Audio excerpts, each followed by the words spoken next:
Look at the beautiful grass called cheesy toes.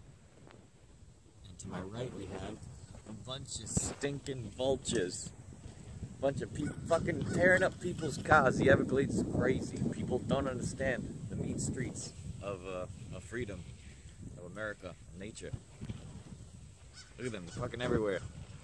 Dagnam dirty vultures. I was kidding, I fucking love vultures. Awesome birds.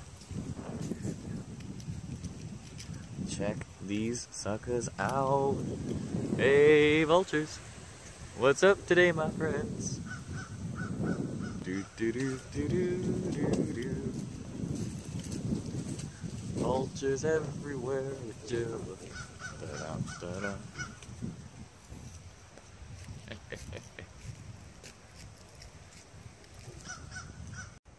Resurrection fern and Spanish moss, all tangled in this beautiful West Indian mahogany.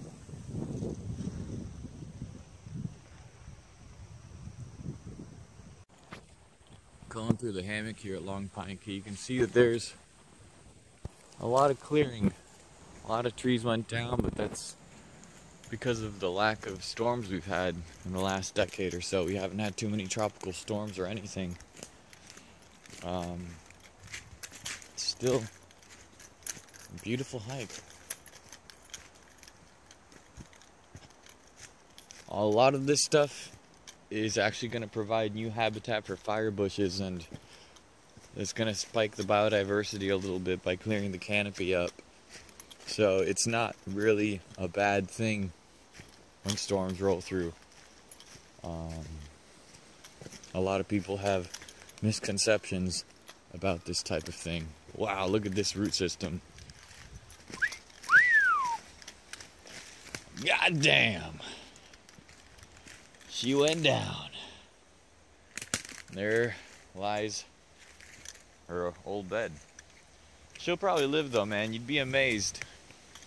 Look at this shit. Fucking strangler fig. That's impressive. That's impressive.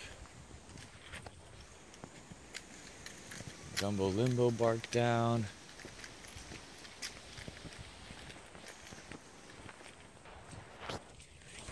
The amount of water here is freaking crazy. This is pine rockland. It's generally dry all year round, and it's just flooded as hell. This is well over a month after the storm, and it's pretty unbelievable how poorly managed the hydrology of the Everglades is. I mean, this is a finger glade, so this is slightly lower. Look at all these cool bugs right there. That's pretty awesome. Anyway, this is a finger glade, so this is slightly lower. It's okay for this to be wet, but when the pine rocklands are wet, you know something's deeply wrong with the system.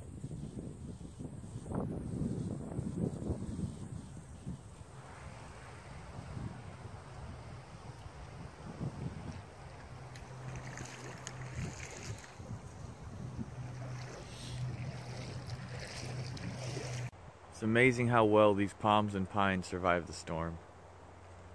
Walking through the rocklands, it's almost like nothing happened. It's unbelievable, the strength of these trees. Variety densa, man. The strongest pines in the world. Unbelievable. The saw palmetto, I mean, this ecosystem is just... Look at the burn marks, I mean.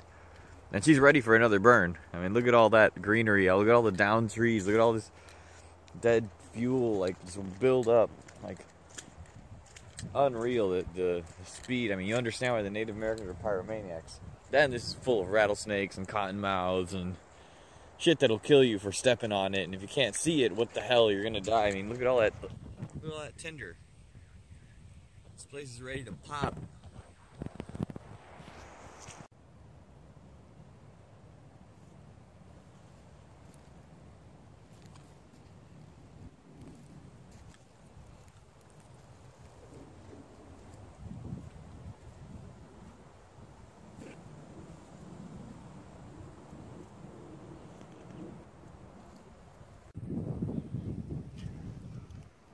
This is a dwarf cypress forest of Rock Reef Pass.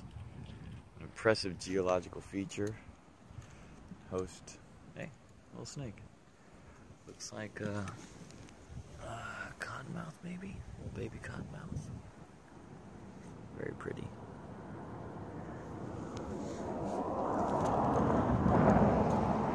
This is a dwarf cypress forest. Some of these trees are actually hundreds of years old. It's pretty incredible. It's nicknamed the skeleton forest because in the dry season all these leaves fall and it just looks unreal. It's like white bark and the water completely dries up and the floor becomes crunchy. It's a really, really incredible seasonal change.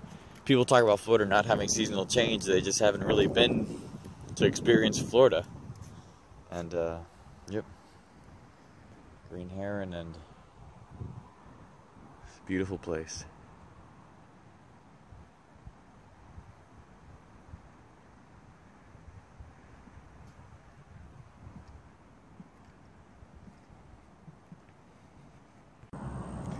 Check out this muley grass. Freaking gorgeous. Probably one of the most underutilized landscape natives right here over a flooded island. But it's just simply beautiful. Look at that thing in the wind. Gorgeous grass. Here we have some beautiful parasitic flowers. I mean carnivorous flowers. Actually eat bugs. And they're all over the place. Right off mahogany hammock, which I'm about to show you.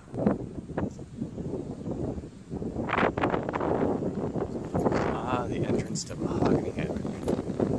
Lovely Everglades palm. Another extremely underutilized landscape plant. Very elegant palm tree, in my opinion. It's incredible how cleared out this place has been. It's really beautiful and really shows you how much nature provides. I mean, if there were still Native Americans living in these woods, they probably would have been using this for fire, you know. They would have been utilizing all of this. Instead, we just leave it here to rot and become cluttered, and it makes it more difficult for game to wander through here. It makes it challenging for everything, except maybe snakes and songbirds. Looks like this tree fell right over the pathway. But again, look at all the stuff that can be utilized after storms. They do a hell of a job of bringing things down. It's pretty amazing. Pretty amazing.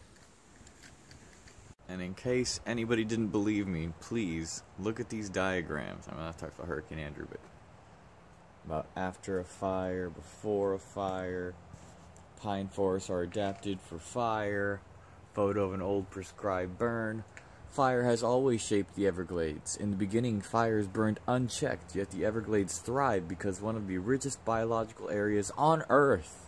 Fucking lucky as shit. Fire sculptor of the Everglades. We're fucking the coolest place on the goddamn planet, you guys. Just to show you. There's a giant fucking moth right there. You can't make this shit up. I mean, come on. How much more evidence do you need? We live in fucking heaven and we gotta take care of it.